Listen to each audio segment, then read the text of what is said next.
LDF-ൽ അസാധാരണ പ്രതിസന്ധി. പ്രതിപക്ഷ ഉപനേതാവ് സ്ഥാനത്തെ ചൊല്ലി CPI തർക്കം തുടരുന്നതിനാൽ സംയുക്ത നിയമസഭാ കക്ഷിയോഗം ചേരാനായിട്ടില്ല. മുൻമന്ത്രി കെ രാജനെ പ്രതിപക്ഷ ഉപനേതാവാക്കാനാണ് CPI തീരുമാനം. എന്നാൽ പ്രതിപക്ഷ ഉപനേതൃസ്ഥാനം എന്ന ആവശ്യം CPM അംഗീകരിച്ചിട്ടില്ല.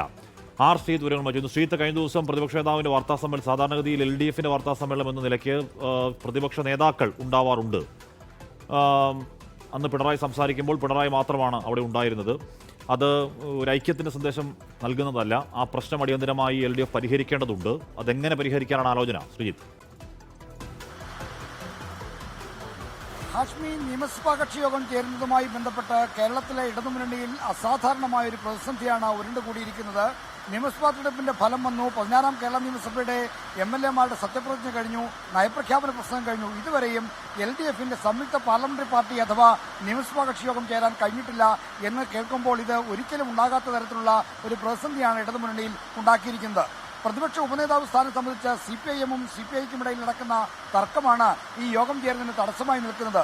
CPI പ്രതിപക്ഷ ഉപനേതൃ സ്ഥാനം എന്ന നിലപാടിൽ ഉറച്ചു നിൽക്കുന്നു.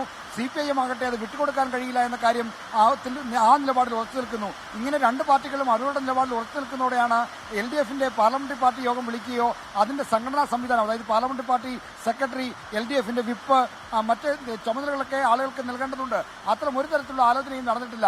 ഈ ജൂൺ 2-ാം തീയതി മുതൽ നിയമസഭയിൽ നന്ദിപ്രമേയ ചർച്ച ആരംഭിക്കുകയാണ്. അപ്പോൾ LDF-ൽ നിന്ന് ആരൊക്കെയാണ് ചർച്ചയിൽ പങ്കെടുക്കേണ്ടത്, ഇത്തരം ഈ നിയമസഭയിൽ സ്വീകരിക്കേണ്ട തന്ത്രങ്ങൾ എന്തൊക്കെയാണ് തുടങ്ങിയ കാര്യങ്ങളൊക്കെ ആലോചിക്കേണ്ടതുണ്ട്. അതൊന്നും ആലോചിക്കാൻ കഴിയാത്തത്ര തരത്തിൽ നിയമസഭാ കക്ഷിയോഗം വിളിക്കാൻ കഴിയാത്ത തരത്തിലുള്ള പ്രതിസന്ധിയാണ് ഇപ്പോൾ LDF-ൽ ഉണ്ടായിരിക്കുന്നത്. പരിഹാരം വേണ്ടേ ശ്രീത്ത്? എന്ന് പറഞ്ഞാൽ അല്ലെങ്കിൽ തന്നെ വലിയ പരാജയമാണ്. സാധാരണയിൽ പരാജയത്തിന് ശേഷം ഉണ്ടാവുന്നത് ഉയർപ്പിനുള്ള ശ്രമങ്ങളാണ്.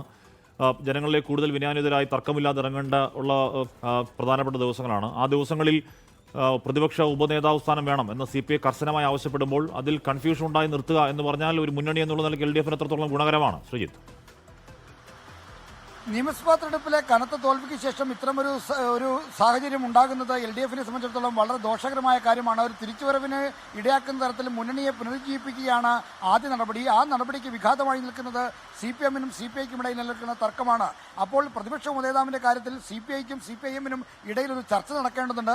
അക്കാര്യത്തിൽ പ്രതിപക്ഷ നേതാവ് പിണറായി വിജയൻ മുൻകൈയെടുക്കും എന്നാണ് പ്രതീക്ഷിക്കുന്നത്. കാരണം ജൂൺ 2-ന് സഭാ സമ്മേളനം ആരംഭിക്കുകയാണ്. അപ്പോൾ ഈ പ്രതിപക്ഷം അതിന്റെ യഥാർത്ഥ രൂപത്തിൽ, അതിന്റെ ഒരു കൃത്യമായ രൂപത്തിലുള്ള ഒരു ഇടപെടൽ അത്തരമൊരു ചർച്ചകളിലേക്കും മറ്റും ഇതുവരെ കടന്നിട്ടില്ല എന്ന് പറയുമ്പോൾ അത് വലിയ ഒരു ഗുരുതരമായ സ്ഥിതിവിശേഷത്തിലേക്കാണ് വിരൽ ചൂണ്ടുന്നത്. എന്തായാലും തർക്കം പരിഹരിക്കാൻ ഇരു പാർട്ടികളുടെയും നേതൃത്വം ഇടപെടുമെന്ന് പ്രതീക്ഷിക്കുന്നു. LDF-ന്റെ പാർലമെന്ററി പാർട്ടി 2-ാം തീയതി രാവിലെയെങ്കിലും തിരുവനന്തപുരത്ത് ചേരുമെന്നാണ് അത്തരത്തിലുള്ള ഇടപെടലാണ് ഇപ്പോൾ നടന്നുകൊണ്ടിരിക്കുന്നത്. ഓക്കെ, ശ്രീത്താണ് വാർത്തയുടെ വിവരങ്ങൾ നൽകിയത്.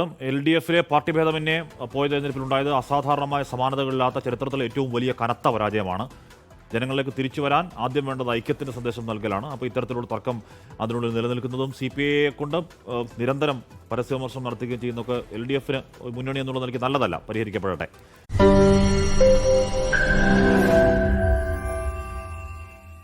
ലോകത്തെവിടെയായാലും ഏത് സമയത്തും 24 വാർത്തകളും ഓഗ്മെന്റഡ് റിയാലിറ്റി പാക്കേജുകളും എക്സ്പ്ലെയിനറുകളും വിശദമായി കാണാൻ ഞങ്ങളുടെ YouTube ചാനൽ നിങ്ങൾക്ക് സബ്സ്ക്രൈബ് ചെയ്യാം.